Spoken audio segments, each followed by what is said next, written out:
There's a few things that we can walk away with in this game, Ecuador versus Brazil, and I don't want to be the person to only think about the bad. I think online I've seen a lot of bad kind of reactions and this and that, so I am gonna go over it, but I also want to go over a couple of good things that I thought about the game.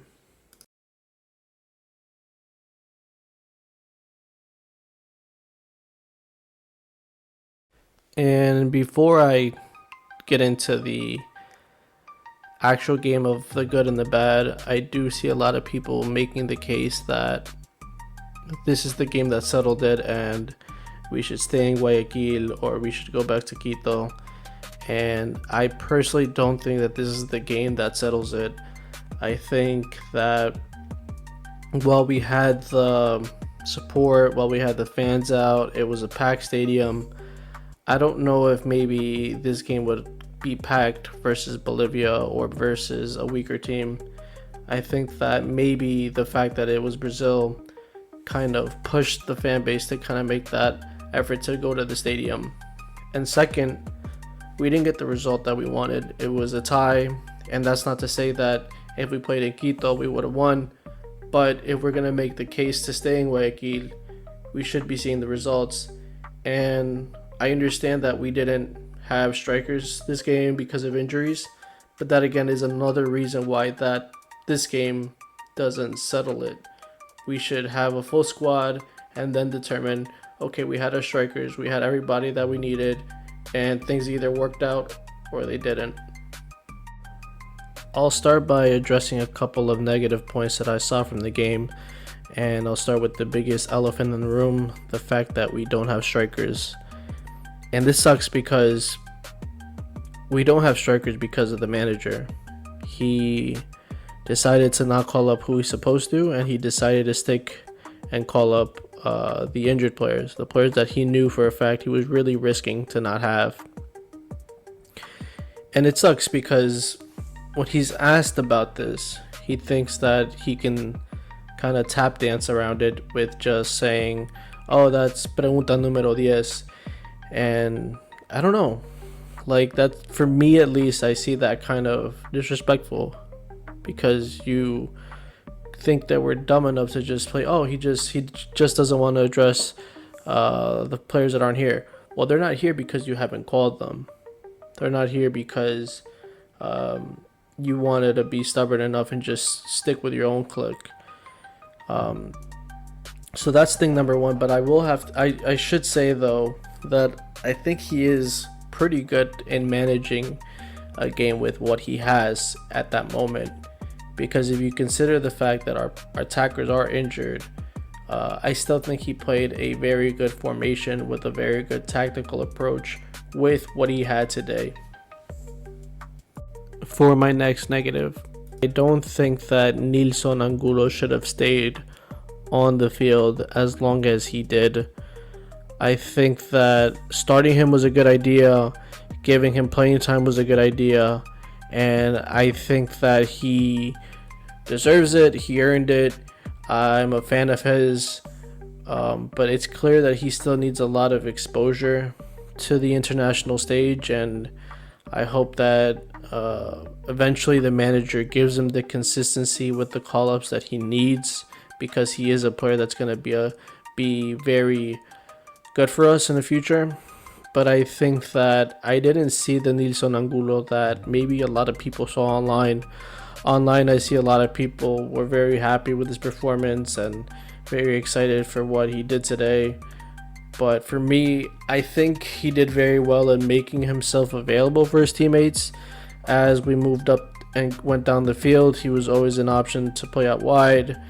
But when he got the ball, I think that he struggled. I don't even remember seeing him win a 1v1 versus a defender, not once. Or maybe taking a good cross, or maybe taking a shot. So ultimately, that's what you want from him, and I don't think we saw that. So I think that maybe he should have been subbed out earlier and maybe put in Mercado or somebody else, but I'm not completely satisfied with the amount of time he was given on the field. For my last negative, I just want to point out that when we had crosses going into the box, like from corner kicks or set pieces, we didn't see any of our center backs get a head on the ball, and that is something that we were used to when we had Alfaro, and we haven't seen that in a while with Ecuador, with BHS. So that's something that I think we should, well, at least I'm worried about. For the positive stuff that came out of this game, I think that for the most part, everybody agrees we have another reliable goalkeeper. I've seen a couple of people try to make the argument that he might just have kind of earned his spot as a starter already. I'm not going to make the argument that Valle is better than Galindez. He still has a lot to make that case for himself, but I definitely think that he impressed a lot of people today. It was not going to be an easy match, and I was really impressed with his footwork in terms of continuing a play and being reliable for his teammates when they pass him the ball and his distribution. So that's a really big positive that I want to highlight. Another positive point is the continuous reliability from our defenders and our center midfielders. We're not surprised to see our defenders have another great day, another great performance. And I do want to zone in a little bit more on Pedro Vite, because, I mean, while we might not be surprised on his game today, as these games are stacking up, these are just fantastic things to see prior to a World Cup where he's up against a world-class midfield, and he's still doing the same things he does with Vancouver, with maybe teams that Ecuador play that are in a lower level. He's still stepping up, and I can't think of a moment where he made a mistake. I think his dribbling was fantastic. There was times where he was composed and made great passes and was able to get himself out of messes. So I really hope he leaves the MLS, and I think the odds are that he will. But I think that our midfield is pretty much set for the World Cup. It's going to be Vite, Caicedo, and maybe Franco. I think Franco, but I wouldn't be too quick to take him out.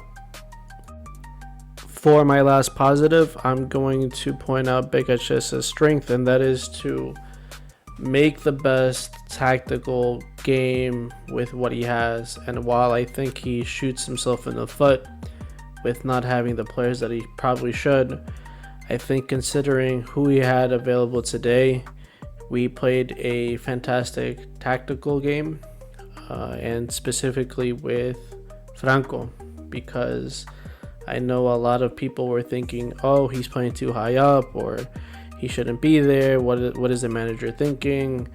I think that what BHS was trying to do is replicate what was successful for Argentina versus Brazil a couple of months ago.